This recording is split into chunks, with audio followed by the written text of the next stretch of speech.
வணக்கம் நண்பர்களே.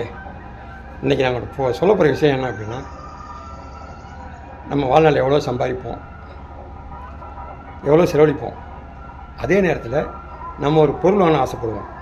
அதாவது ஒரு இடம் வாங்கணும்னு ஆசைப்படுவோம், நகை வாங்கணும்னு ஆசைப்படுவோம், கார் வாங்கணும்னு ஆசைப்படுவோம், ஒரு டூ வீலர் வாங்கணும்னு ஆசைப்படுவோம்.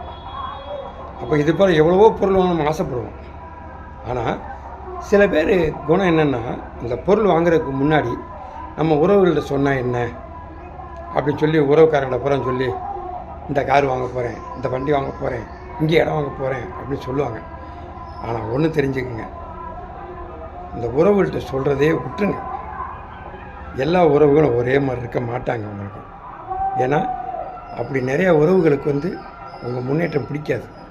காரணம் என்னென்னா, நமக்கு மேலே வசதியாக இருக்கிறவங்க அவங்க மட்டும்தான் நல்லா இருக்க விரும்புவாங்க. நமக்கு கீழே உள்ளவங்க இவன் எப்படா வாங்க போச்சு அப்படின்னு பேசுவாங்க. அதனால் உறவுகள் மத்தியில் சொல்லிவிட்டு நீங்கள் பொருள் வாங்க நினைக்காதீங்க.